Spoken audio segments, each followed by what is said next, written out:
밤에요?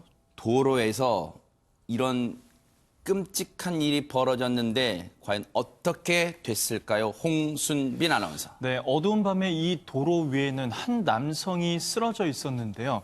현장에 남아 있었던 건 사이드미러 한 짝뿐이었습니다. 네. 어떤 상황이었는지 확인해 보도록 하겠습니다. 네, 한 SUV 차량의 전방 블랙박스 영상입니다. 지금 길가에 세워진 트럭을 피해서 차선을 변경하려는데 지금 옆에 있는 사람을 보지 못하고 그대로 들이받은 겁니다. 하지만 차량은 현장을 수습하기는커녕 저렇게 빨간불, 신호까지 무시하면서 당황한 듯 달아나는데요. 이 사고의 충격으로 오른쪽 사이드미러가 떨어져 나간 채 도주하는 장면도 이렇게 찍혔습니다. 저 SUV 차량은요, 자신의 집까지 향하는데요. 지금 주차장에 들어서는 모습입니다. 네. 집에 들어서서 이제 차를 세우는데 네. 차에서 내린 운전자가 차량의 상태를 확인하는 듯한 모습도 블랙박스에 고스란히 남아 있었습니다. 하하. 아니 근데 앞서 저 가해 차량 운전자가 트럭을 미처 보지 못하고 방향을 틀었을 때 언뜻 지금 이 블랙박스 보면 사람으로 보였는데 그분은 어떻게 됐습니까 지금? 지금 이제 불행하게도 저 사고가 이제 발생이 되고 난 이후에 이 피해자인 환경미화원 같은 분은 환경미화원 분이셨어요? 지금 이제 본인이 안전봉을 세워놨었어요. 네. 거기에서 자기 나름대로는 어떤 그 규정과 방침에 의해서 다 조치를 했는데 네. 지금 이번에 사고를 낸 저 사람이 그걸 자기가 보질 못했던 거죠. 그래서 저 사람을 쳤는데 안타깝게도 17m 정도를 사람이 날아갔습니다. 17m 정도 나가서 쓰러졌는데 그것을 분명히 본인이 인식을 했음에도 불구하고 그와 관련돼 있는 구호 조치를 전혀 하지 않고 그대로 차를 몰고 가버렸거든요. 네. 그래서 머리를 다친 상태에서 시간이 오래 이제 방치되다 보니까 결국에는 이틀 정도 지나서 안타깝게도 저분이 사망을 하시고 말았어요. 아우 세상에요. 저 사람이 정말로 인간입니까? 저렇게 자신이 잘못을 저지르고도 아무런 구호 조치도 하지 않고 현장에서 줄행랑을 쳤습니다. 그러면 저 남성 어떻게 저렇게 누가 신고했고 누가 어떻게 검거할 수 있었습니까? 장 교수님. 일단 신고한 부분을 말씀을 드리자면 저런 이제 큰 사고가 나니까 지나가던 오토바이 운전자가 이걸 발견을 하고 112에 신고를 해서 이제 경찰이 출동을 했고요. 네. 지금 저 화면으로만 보자면 저 사람이 환경위원 그 쓰레기 수거 차량을 급하게 확 피해가는 장면이 지금 보이잖아요. 그래서 아마 네. 그걸 보더라도 저 운전자가 운전할 때 부주의해서 지금 본인이 저리로 돌진을 하다가 갑자기 자기 입장에선 차가 갑자기 보이니까 급격하게 이제 커브를 틀어서 옆 차선으로 가다 보니까 인명피해까지 났는데 음주 상태도 좀 의심해 볼 만한 상황인 것 같고요. 네. 결과적으로 신고가 돼서 경찰이 출동을 했지만 사망사고로 이어진 큰 사고였었고 네. 문제는 여기 이제 저 피해자를 잡을 수 있는 단서가 하나 있었는데 그게 뭐냐면 네. 저렇게 부딪힐 때 떨어지던 사이드미러. 요즘에는 네. 저런 자동차 부품 하나 가지고도 차량 추적을 할 수 있다. 뭐 네. 이런 이야기들 많이 나오지 않습니까? 아하. 그 증거물을 떨어뜨리고 도주를 한 것을 경찰이 발견을 하게 됩니다. 네. 물론 요즘 이 뺑소니 사고를 보면 대한민국 경찰분들이 집념을 가지고 끝까지 뺑소니범은 끝까지 잡는다는 집념을 가지고 잡기 때문에 해결은 됩니다만 하지만 저 증거 하나만 가지고 이 가해자를 찾아내는데 여간 어려운 게 아니었을 것 같아요. 자, 경찰 얘기. 현장에서 확보한 증거는 이 신락 같은 증거는 떨어져 나간 사이드 미러였습니다. 과연 경찰은 어떻게 찾아냈을까요? 경찰 얘기 들어보시고 이어가 보도록 하겠습니다. 신고를 받고 현장에 출동해 보니까 그 가해 차량의 걸로 추정되는 조수석 사이드미러가 바닥에 떨어져 있었습니다. 흰색이라는 것 외에는 단서가 없었고 사고 현장을 비추는 CCTV는 없었습니다.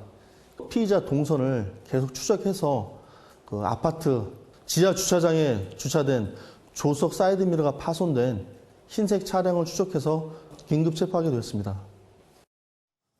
저 조수석적 사이드미러마저 없었다면 저 사람을 검거하는데 정말 애를 먹었을 것 같다 이런 생각도 해보는데요. 그런데 저렇게 경찰이 끝까지 추적해서 검거했는데 이 사람 입이 10개라도 할 말이 없을 것 같습니다. 입이 10개라도 할 말이 없을 것 같지만 네. 할 말이 있었습니다. 아하. 할 말은 뭐였냐면 사람 친 줄 몰랐다. 한마디로 이렇게 정리를 할 수 있을 것 같습니다. 네. 하지만 지금 저 사이드미러가 부서질 정도의 큰 파손이 있었음에도 만약에 내 차라면 내가 사람을 치지 않아서 내 차가 부서지면 당연히 차를 길가에 세우고 보게 되죠. 사람 심리라는 것 자체가. 근데 그렇지 않고 도주한 것 자체를 어떻게 해명하려고 하는지는 모르겠지만 어쨌든 본인 입장에서는 사람 칠 줄 몰랐다라고 부인을 하고 있고요. 네. 다행히 말씀하신 대로 그 사이드미러가 부서진 차량을 추적을 한 결과 요즘 CCTV가 또 워낙 많으니까 네. 현장에는 없더라도 저렇게 사이드미러가 부서진 흰색 차가 어디로 가냐를 경찰이 추적을 한 결과 3시간 만에 이 범인이 집에 있는 상태로 체포를 했는데 네. 문제는 이 사람이 이렇게 큰 대형 사고를 내고 안절부절 못하고 있는 것도 아니라 잠을 자고 있었습니다. 그걸 현장에서 경찰이 체포를 했습니다. 그리고 앞서 보셨죠, 영상.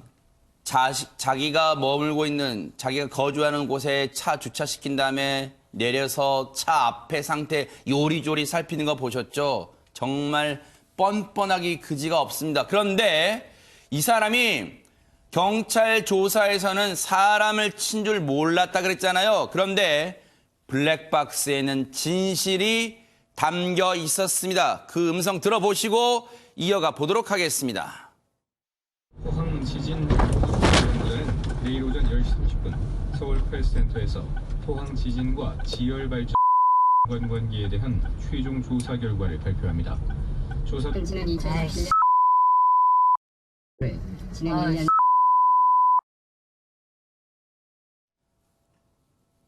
여러분 충분히 예상하시지만 저희가 삐 처리해드린 곳은 욕설을 내뱉은 건데 글자만 보면요. XX, XX, XX 놈.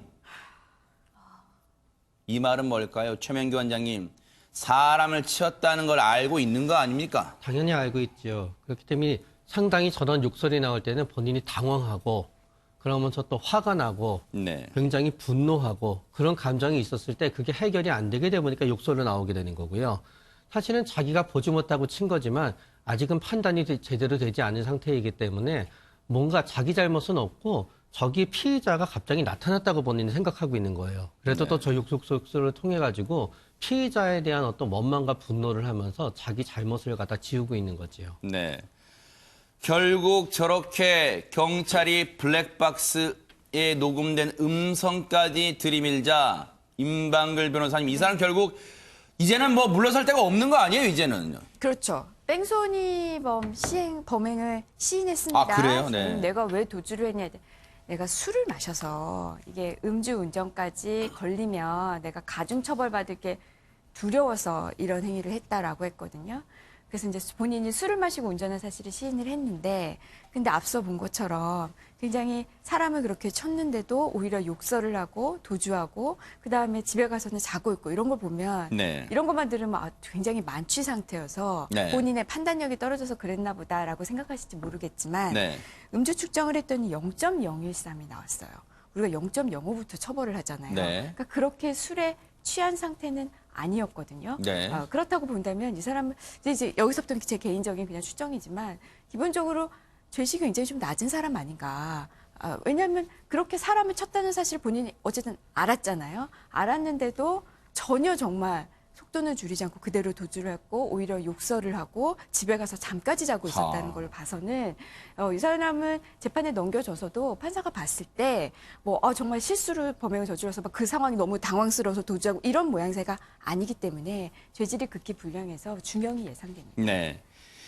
이 사람이 사고를 내고도 앞서 블랙박스에 녹음된 음성 들으셨죠? 오히려 그 피해자분을 원망하는 듯한 욕설을 막 내뱉었어요. 그런데 이 사람이 알고 봤더니 기가 찹니다. 모 은행의 부지점장이래요. 회식 후에 돌아가다 사고 발생했대요. 왜요? 부지점장인데 지점장으로 승진을 앞두고 있었나요? 자신의 승진에 이 사고가 걸림돌이 될까 봐 그랬나요? 마치 피해자의 원망 모든 걸 되돌리고 마치 자기가 재수가 없어서 사고 난 것처럼 그런 원망한 듯한 음성이 고스란히 녹음됐습니다. 오윤성 교수님 반드시 뺑소니범은 잡힙니다, 진짜. 지금 이제 그 통계에 의하면 그 그 지금 뭐 CCTV라든가 블랙박스라든가 이런 것들이 워낙 지금 그 대한민국에 잘 그 구비가 되어 있기 때문에 전반적인 어떤 그 시스템으로 되어 있거든요. 네. 96%가 잡힙니다. 네. 지금 이제 96%라고 하지만 지금 뭐 경찰에서는 거의 100%라고 얘기를 하고 있는데요. 네. 일단 그 저런 상황이 되면은 본인이 남을 원망을 해요. 왜 하필이면 내 차 앞에 와서 부딪혔느냐라고 생각을 할 수 있는데 그런 상황에서 본인의 어떤 그 나름대로의 행위를 갖다 정당화하고 난 이후에 본인이 뭐라고 그랬냐면 쿵 하는 소리를 자기는 듣고 자기는 차량하고 부딪힌 줄 알았다라고 하는데 이것도 말이 되지 않는 게 차량하고 부딪혀지더라도 거기 차를 세워놓고 조치를 해야 되잖아요. 그러네요. 맞아요. 그런데 이제 본인이 할 수 있는 여러 가지 어떤 변명을 하고 있는데 지금 대부분의 그 뺑소니 하시는 분들의 심리가 탁 하고 난 뒤에 혹시 누가 안 받겠지라고 하는데 96%가 검거된다라고 한다면 그 순간에 과감하게 조치를 하고 신고를 하셔야만 더 이상 일을 갖다가 벌리지 않는다라고 하는 것을 꼭 명심을 하시기 바랍니다. 이 환경미화원분 정말로 누구에게는 소중한 아들이었을 거고 가족이었을 거고 가장이었을 거고 아버지였을 거 아닙니까? 정말로 하루아침에 이렇게 목숨을 잃고 말았어요. 임방글 변호사님, 이 가해자 죄질이 극히 불량한 거 아닙니까? 맞습니다. 제가 앞서 설명해 드렸듯이 굉장히 죄질이 안 좋은데요. 지금 법정형으로는 이렇게 사고를 낸 다음에 도주를 해서 사망케 한 경우에 법정형으로는 무기징역까지도 가능합니다. 무기징역 내지는 징역 5년 이상에 처하는 것으로 되어 있는데요. 우선 이 사람 사고 후에 그 보조 거울을 고쳤다고 해요. 그러니까 이제 사고 난 흔적을 지우는 것이죠. 증거를 없애려고 했던 거예요? 그렇죠. 그래서 검찰이 영장을 청구해서 지금 구속되어 있습니다. 아, 정말로 증거까지 인멸을 시도했어요. 그런데요, 다 알고 있습니다. CCTV에 혹시 안 찍혔더라도요, 하늘은 알고 있어요. 정말로 나쁜 짓을 하고는요, 결코 이 대한민국 땅에서 발붙이고 살 수 없다는 걸 여실히 보여준 사건이었습니다. 너무너무 안타깝습니다.